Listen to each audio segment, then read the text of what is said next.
That's good. All right, we have questions from the audience, but I kind of want to play a little game first. A little game. Yes.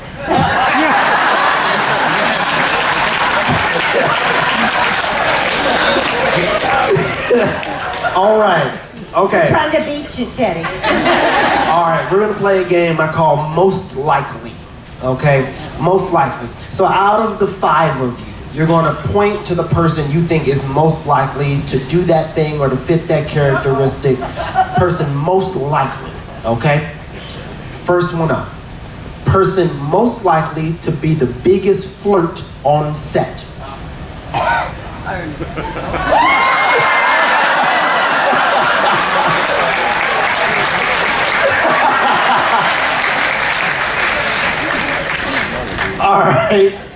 All right, the person most likely to make you laugh the most. Go.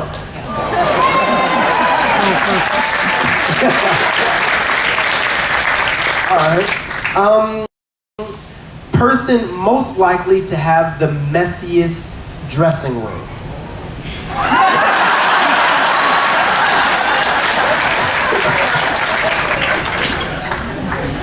Okay. That's not the way to play it, is it? I mean, if you know, you know. You know, you know. Okay, person most likely to be the best dressed.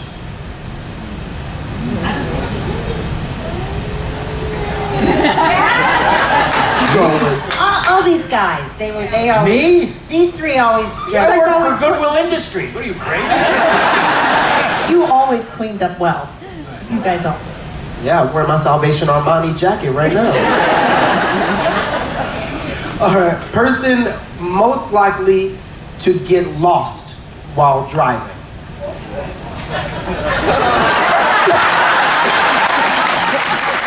And that was just around the set. I'm still waiting for you to get to my wedding. You said you had a wedding? I had 3. Person most likely to have the nicest garden. The nicest what? Nicest garden. Like Now or then? right now. Right now. You even got flowers on. Maybe Jill. Okay. Anything that's mine is my husband's. He's Oh yeah, I live alone. a genius again. All right. Person most likely to be the best dancer.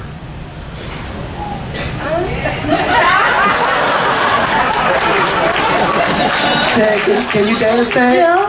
Yeah, you can dance? You a bit? Yeah, you're good, Sam. Show us.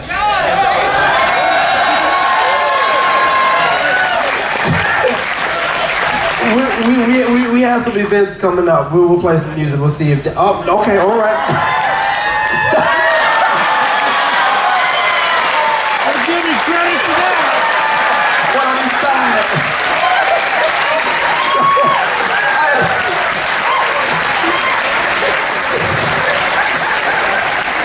Y'all can hear when Donnie went. That's awesome. That's awesome. Okay, like I said, we have some questions from the audience that they wrote some in, and we'll have a microphone coming around. We'll only ask a couple. But I'm going to start with some of the questions that people By the wrote way, in. you're doing such a good job at this. This is like herding Yes, cats. it is.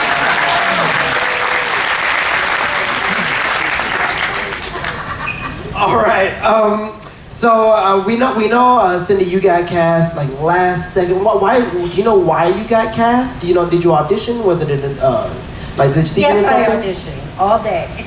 All day. I auditioned. I don't know. I was just lucky, I guess. And cute and adorable with a smile that lit up the room and everything else. Thank you.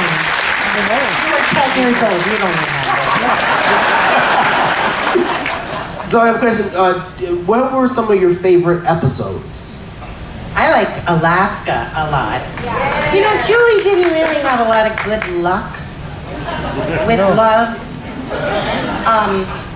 And most of her boyfriends were pretty old.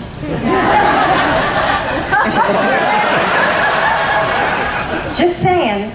So it was always interesting for Julie. Let's Yeah. say. As a young woman, I was surprised at the age of many of my boyfriends when they showed up. Unlike Julia Prowse made Bernie so happy, I didn't have that experience.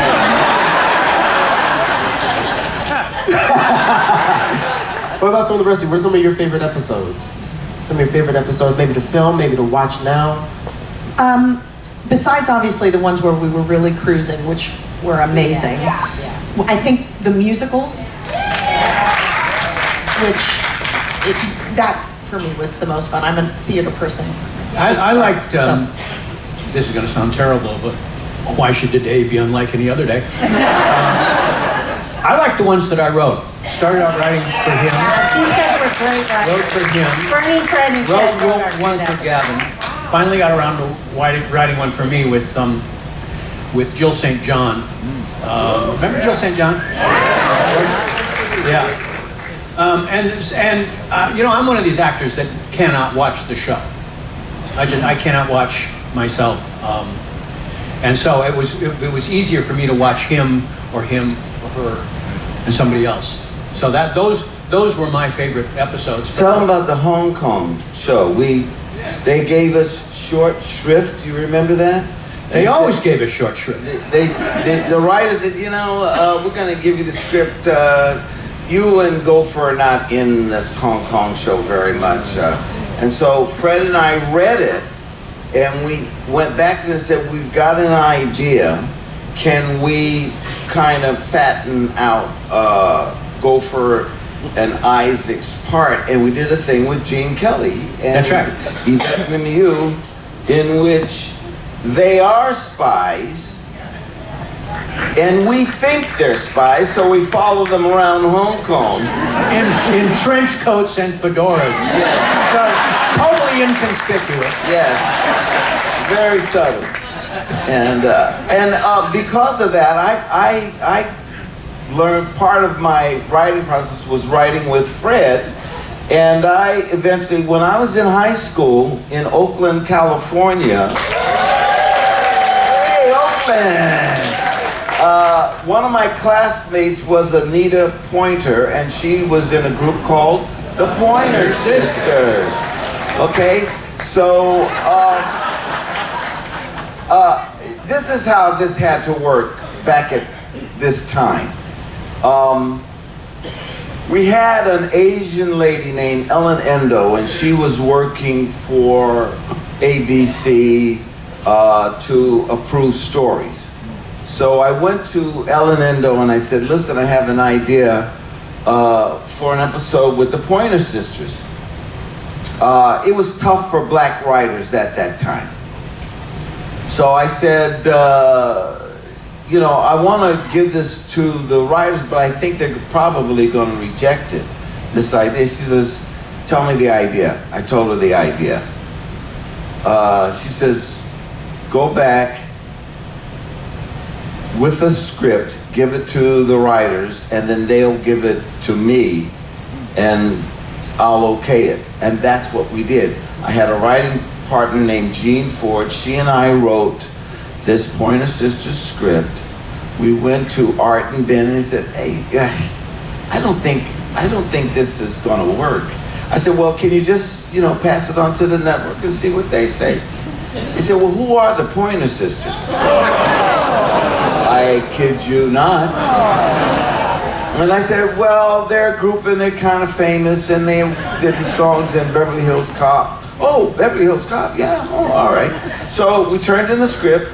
They passed it on to the network. My network liaison, Ellen Endo, said, good idea. It came back and we did this episode. And at the time we did the episode, they had a song called He's So Shy. You remember that, okay? And the idea was a record executive got on the Princess Cruises and Isaac wanted to get a singing contract. So he enlists 3 ladies that are working, you know, in the cabins, and they're his backup.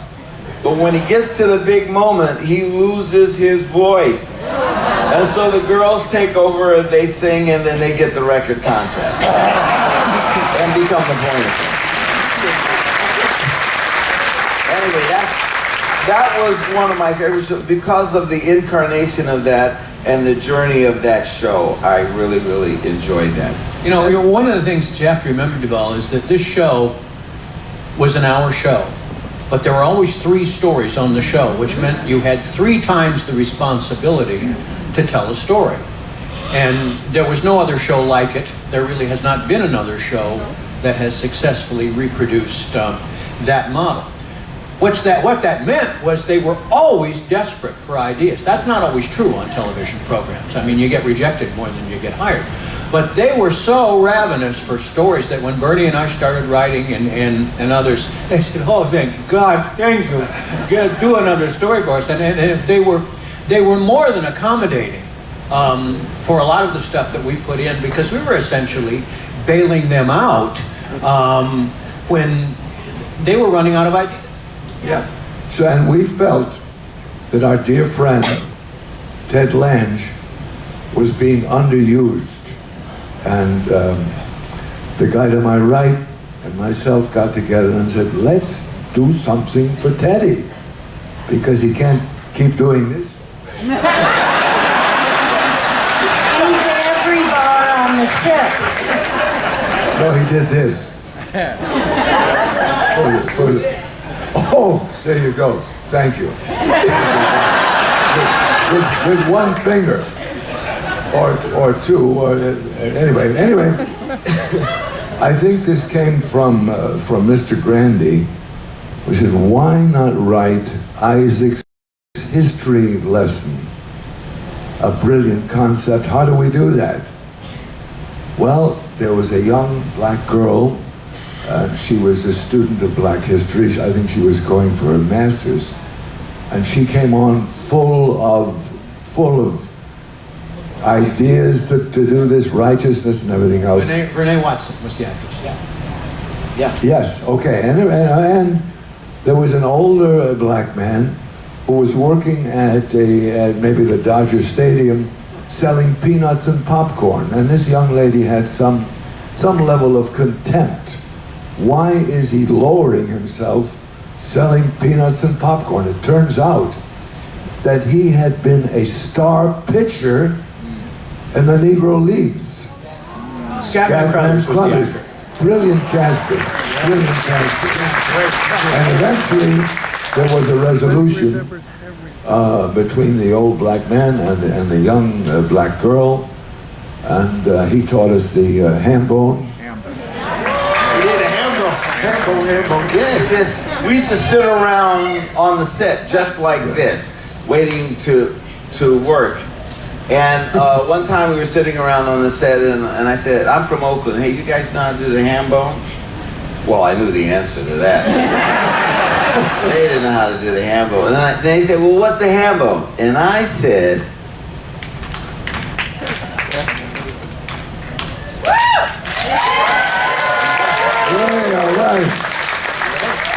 Anyway, Fred and Bernie wrote that ham bone bit into the story. Yeah. And Scatman and I did it together.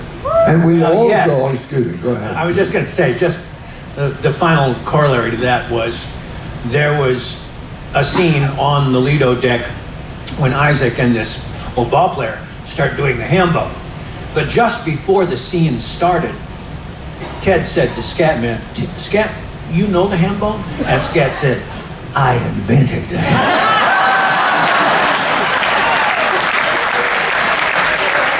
And he did. Now, writers can be very careful about what they write, and they don't want any changes. So Teddy and his then girlfriend were having a romance, and they're on the deck, and it's a gorgeous night, stars in the sky, and she, having studied black history, said her line was supposed to be, our ancestors made a trip below decks in chains and never got to see any of this. So she substituted one word that threw the whole scene off, and I was very protective of her writing. She said, our ancestors made this trip. So, hold it. Your ancestors didn't go to Acapulco. So we straightened it out. Our ancestors made the trip below decks in chains and not saw any of this. And that was a very heroic moment for Mr. Lange. Yeah. I think it probably came from you. That episode that we're talking about with Isaac's history lesson is on your stateroom televisions. I actually watched it a couple days ago. I did. Yeah, Julie Burgoyne, she was slapping her leg too, going along with it. She was. Yeah, she was.